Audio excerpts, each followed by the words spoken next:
बिस्मिल्लाहिर्रहमानिर्रहीम। अस्सलाम वालेकुम डियर स्टूडेंट्स। आज के लेक्चर में हम एक्सरसाइज नंबर 7.2 स्टार्ट करेंगे। Question number 1 is find the mid point of the line segment joining the given points. Suppose ये एक लाइन सेगमेंट है और ये दो पॉइंट्स हैं, इनको ज्वाइन करके ये एक लाइन सेगमेंट बन रही है। अब हमने इसका फाइंड करना है मिड पॉइंट। मिड पॉइंट का क्या मतलब है कि इसका दरमियान वाला पॉइंट इस लाइन का। मिड पॉइंट का फार्मूला है, इसको याद कर लें।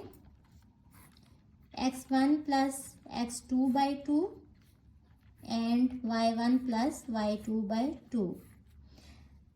यहाँ ये वाली वैल्यू x1 है और ये वाली y1 है और ये वाले कोऑर्डिनेट्स हैं x2 और y2।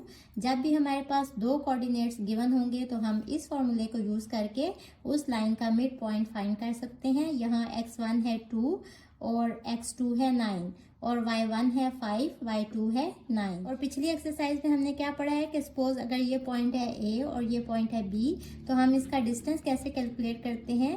हम इसको d ऑफ a b भी लिख सकते हैं इस तरह, सिंपल ए बी मॉड ऐसे करके भी लिख सकते हैं और ऐसे करके भी लिख सकते हैं। और ये किसके इक्वल होते हैं, under root x2 minus x1 का square plus y2 minus y1 का स्क्वायर। तो ये फार्मूला यूज करके हम डिस्टेंस फाइंड कर सकते हैं from point A to B और मिड पॉइंट भी हम निकाल सकते हैं ये वाला फार्मूला यूज करके। अब इस क्वेश्चन में हमने क्या फाइंड करना है, मिड पॉइंट। तो मिड पॉइंट वाले फार्मूले में वैल्यूज लगा देंगे। 2 plus 6 divided by 2 and 5 plus 9 divided by 2। 6 plus 2 is 8 by 2 और 9, 10 और 14 बाई 2। तो ये पॉइंट्स आ जाएंगे 4 और 7। So this is our answer. Question number 1 के सेकंड पार्ट में भी हमने मिड पॉइंट फाइंड करने हैं और दो पॉइंट्स के हमें कोऑर्डिनेट्स गिवन है। कोऑर्डिनेट्स का क्या मतलब होता है कि ये वैल्यू x की है और ये y की है। तो चूंकि दो कोऑर्डिनेट्स हैं तो हम एक को x1 y1 कह लेते हैं और दूसरे को x2 y2 कह लेते हैं। अब मिड पॉइंट का क्या फार्मूला है, x1 plus x2 divided by 2, y1 plus y2 divided by 2। यहाँ x1 है -1 प्लस x2 है 2 बाई 2 और y1 है 0, y2 है 2, तो 0 प्लस 2 बाई 2। इसको सॉल्व करेंगे, -1 प्लस 2 इज पॉजिटिव 1 बाई 2 और यहाँ 2 बाई 2 रह जाएगा, तो 1 बाई 2 और इसको सॉल्व करेंगे तो 1। So this is our answer. इस पार्ट में भी हमने मिड पॉइंट फाइंड करना है। यहाँ ये x1 है तो 1.4, x2 है 2.6 डिवाइडेड बाई 2, y1 है -1.5, y2 है 3.5 डिवाइडेड बाई 2। 1.4 और 2 प्लस 6 इनको ऐड करें तो क्या आ जाएगा, 4 डिवाइडेड बाई 2 और -1.5 प्लस 3.5 ये आ जाएगा 2। सिंप्लीफाई करेंगे, यहाँ आ जाएगा 2 और यहाँ आ जाएगा 1। सो ये हमारा आंसर है। क्वेश्चन नंबर 2 में हमें एक क्वाड्रिलेटरल दी गई है ABCD। क्वाड्रिलेटरल क्या होती है, वो शेप जिसकी 4 साइड्स हों। वो एक पैरेललोग्राम भी हो सकती है और एक रेक्टेंगल भी हो सकती है। तो हमने इनके मिड पॉइंट्स फाइंड करने हैं EFGH। अब हमें पता है कि मिड पॉइंट के लिए हमें कॉर्नर वाले दो पॉइंट्स के कोऑर्डिनेट्स चाहिए होते हैं। पहले हम E मिड पॉइंट फाइंड करेंगे तो उसके लिए हमें A और B के कोऑर्डिनेट्स चाहिए। मिड पॉइंट का फॉर्मूला लिख लेते हैं, x1 प्लस x2 बाई 2 और y1 प्लस y2 बाई 2। ये मिड पॉइंट का फॉर्मूला यूज़ करते हुए हम E के कोऑर्डिनेट्स फाइंड कर लेते हैं। तो ये हो जाएगा 1 प्लस 5 बाई 2 और 0 प्लस 2 बाई 2, 6 बाई 2 और यहाँ आ जाएगा 2 बाई 2। तो E के कोऑर्डिनेट्स के आगे 3 और 1। तो आप ऐसे लिख सकते हैं, coordinates of E equals to 3, 1। अब हमने F के कोऑर्डिनेट्स फाइंड करने हैं, तो मीन्स F जो है वो B और C का मिड पॉइंट है। तो हम बी और सी के सबसे पहले कोऑर्डिनेट्स लिख लेंगे और अब हमने मिड पॉइंट फाइंड करना है एफ। 5 + 2/2 और 2 + 6/2। क्योंकि फार्मूला में दरमियान में प्लस है तो जो भी यहाँ वैल्यूज़ होंगी हम उनको ऐड करके लिख लेंगे। एक्स वाली वैल्यूज़ को ऐड करके डिवाइडेड बाय 2 करना है और वाई वाली वैल्यूज़ को भी ऐड करके डिवाइडेड बाय 2 करेंगे। 7/2 8/2। सिंप्लीफाई करें, 7/2 एज इट इज़ रहने दें और ये हो जाएगा 4। तो ये आगे कोऑर्डिनेट्स ऑफ एफ। अब हमने जी पॉइंट के कोऑर्डिनेट्स फाइंड करने हैं। तो जी किसका मिड पॉइंट है? डी और सी का। तो हमें कोऑर्डिनेट्स चाहिए डी के और सी के। तो ये हो जाएगा -3 + 2 डिवाइडेड बाय 2 और y वाली कोऑर्डिनेट्स कौन से हैं? 2 + 6/2। हम इसको कोऑर्डिनेट्स ऑफ जी भी कह सकते हैं। -3 + 2 इज -1/2 और 2 + 6 इज 8/2। सिंप्लीफाई करेंगे -1/2 और यहाँ आ जाएगा 4। ये जी के कोऑर्डिनेट्स आ गए। अब हमने मिड पॉइंट फाइंड करना है एच। तो इसके लिए हमें डी और ए के कोऑर्डिनेट्स चाहिए। डी के हैं -3 और ए के हैं 1। -3 + 1/2 और y वाले कौन से कोऑर्डिनेट्स हैं? 2 + 0/2। सिंप्लीफाई करेंगे -3 + 1 इज -2/2 और यहाँ 2/2 आ जाएगा। तो ये कोऑर्डिनेट्स आ जाएंगे -1 और 1। तो ये हमारा फर्स्ट पार्ट प्रूव हो गया। हमने कोऑर्डिनेट्स फाइंड करने थे ई, एफ, जी और एच के। क्वेश्चन नंबर 2 का सेकंड पार्ट है draw line segments E F, F G, ji H and H E bye joining the mid points of its sides. Means कि हमने ई एफ लाइन ड्रॉ करनी है। ये एक हमने लाइन सेगमेंट ड्रॉ कर दी जो कि पॉइंट्स ई और एफ को ज्वाइन कर रही है। फिर हमने एक लाइन सेगमेंट ड्रॉ करनी है एफ जी जो कि एफ और जी पॉइंट्स को ज्वाइन कर दे। फिर जी एच और फिर एच ई। ये फिगर मैंने आपको समझाने के लिए ड्रॉ किया, बट आप जब खुद से बनाएंगे तो इसको अच्छे तरीके से ड्रॉ कर लीजिएगा। तो इसके सेकंड पार्ट में हमने बस यही प्रूव करना था, हमने लाइन सेगमेंट ड्रॉ करनी थी बस। क्वेश्चन नंबर 2 के थर्ड पार्ट में हमने डिस्टेंस फाइंड करना है ई एफ का, एफ जी का, जी एच का और एच ई का। तो डिस्टेंस फार्मूला लिख लेते हैं। ये क्या है? x2 - x1 का स्क्वायर प्लस y2 - y1 का स्क्वायर। तो हमने डिस्टेंस सबसे पहले फाइंड करना है e और f का। तो इसके कोऑर्डिनेट्स लिख लें। e के हैं 3 और 1। ये अब मिड पॉइंट के कोऑर्डिनेट्स हैं जो हम फाइंड कर चुके हैं। और f के कोऑर्डिनेट्स हैं 7/2 4। तो अब हमने डिस्टेंस फाइंड करना है e f का।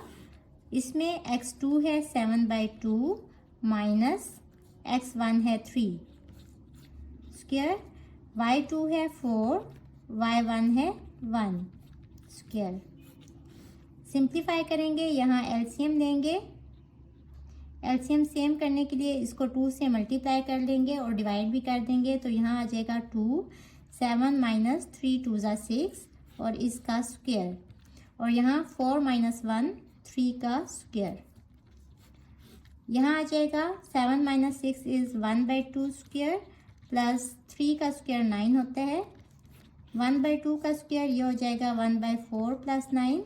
अगेन यहाँ नीचे कुछ ना हो तो 1 होता है। एलसीएम सेम करने के लिए ऊपर और नीचे 4 से मल्टीप्लाई करेंगे।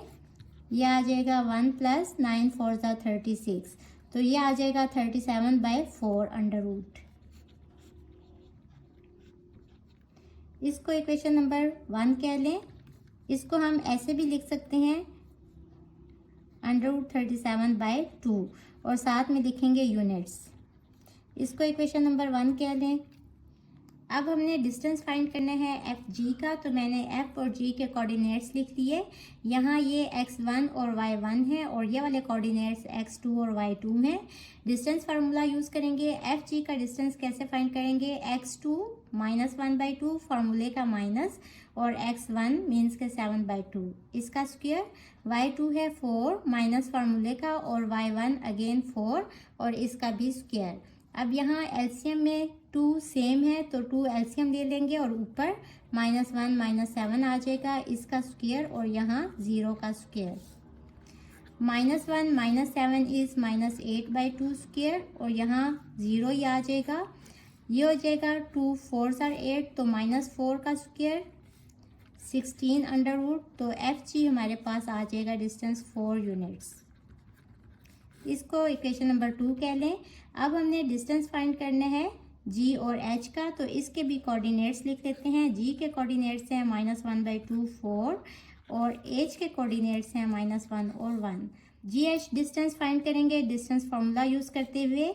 ये है x1, ये है x2 माइनस x1 -1/2 का स्क्वायर, y2 है 1 माइनस y1 है 4 इसका भी स्क्वायर।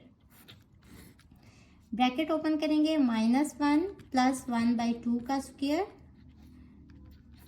1 माइनस 4 इज -3 का स्क्वायर। यहाँ एलसीएम ले लेंगे 2 तो ये हो जाएगा -2 प्लस 1 इसका स्क्वायर और -3 का स्क्वायर होता है 9। -2 प्लस 1 इज -1/2 स्क्वायर प्लस 9, ये हो जाएगा 1/4 प्लस 9।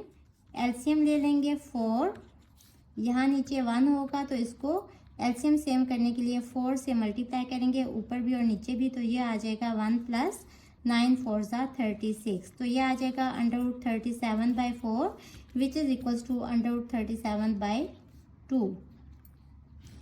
इसको इक्वेशन नंबर 3 कह लें। ये डिस्टेंस आ गया जी एच का। अब हमने डिस्टेंस फाइंड करना है एच ई का।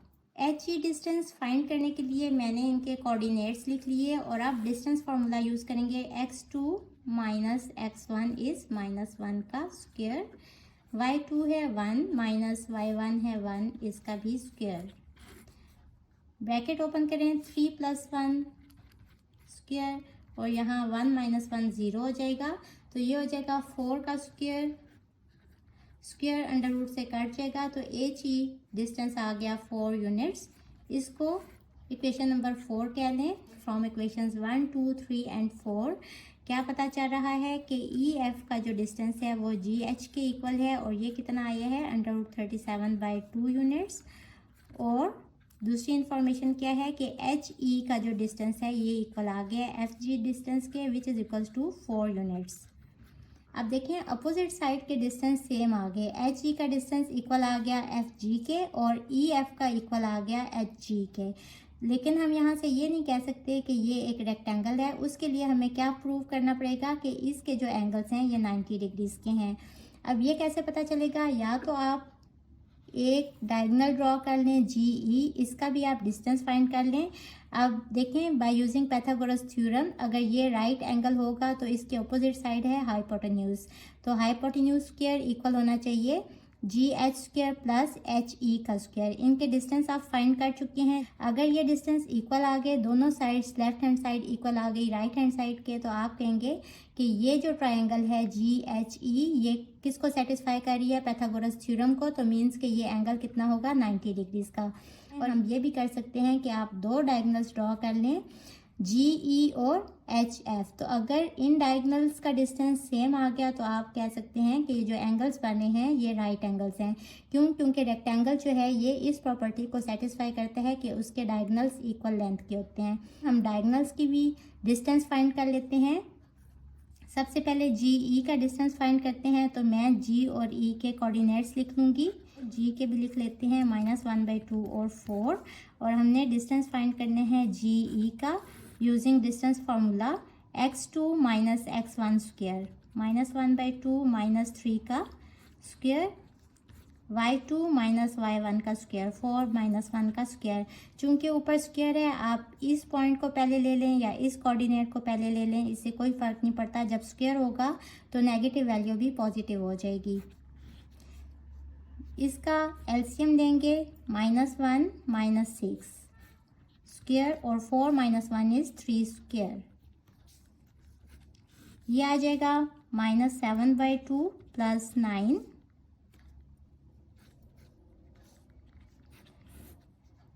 स्क्वायर ओपन करेंगे 49/4 + 9। अब हमने दोबारा इसका एलसीएम लेना है। यहाँ नीचे 1 होते हैं, एलसीएम सेम करने के लिए 4 से मल्टीप्लाई करेंगे नीचे भी और ऊपर भी। तो ये आ जाएगा 49 + 36 अंडर रूट। तो ये आ जाएगा 85/4 अंडर रूट और 85/2। इसको इक्वेशन नंबर 5 कह लें। अब हमने डिस्टेंस फाइंड करने हैं डायगोनल एच एफ का। तो मैंने इसके कोऑर्डिनेट्स लिख लिए और यहाँ ये वाले कोऑर्डिनेट्स को कह लें x1 y1 और ये वाले x2 y2 using distance formula x2 - x1 square. x2 है 7/2 माइनस और x1 है -1 और इसका स्क्वायर, और y2 है 4 माइनस y1 है 1 इसका भी स्क्वायर। ब्रैकेट ओपन करेंगे 7/2 माइनस माइनस +1 और इसका स्क्वायर, और यहाँ ये हो जाएगा 3 का स्क्वायर। एलसीएम लेंगे 7 + 2 स्क्वायर और +9, 9/2 स्क्वायर +9 स्क्वायर ओपन करेंगे 81/4 हो जाएगा। और एलसीएम सेम करने के लिए यहाँ 4 से मल्टीप्लाई और डिवाइड भी करेंगे। 4 एलसीएम ले लें 81 + 9 4 = 36।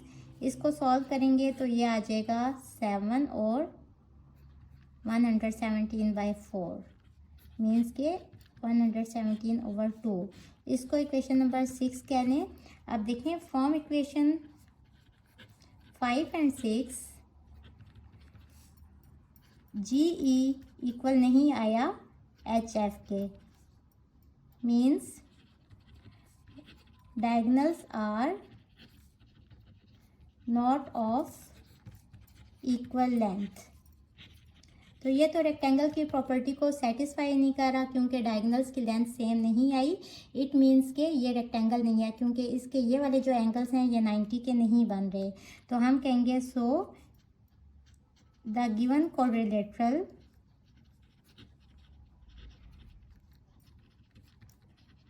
कौन सी क्वाड्रिलेटरल की बात हो रही है? EFGH is not a rectangle, so it is a parallelogram. So this is our answer. Hopefully बच्चों आपको आज के लेक्चर की समझ आ गई होगी। अगर आप मेरे चैनल पर नए हैं तो मुझे लाइक करें, सब्सक्राइब करें और बेल आइकन को प्रेस कर दें ताकि अपकमिंग वीडियोस आपको मिलती रहें। इसके साथ ही मुझे दें इजाज़त। अल्लाह हाफिज़।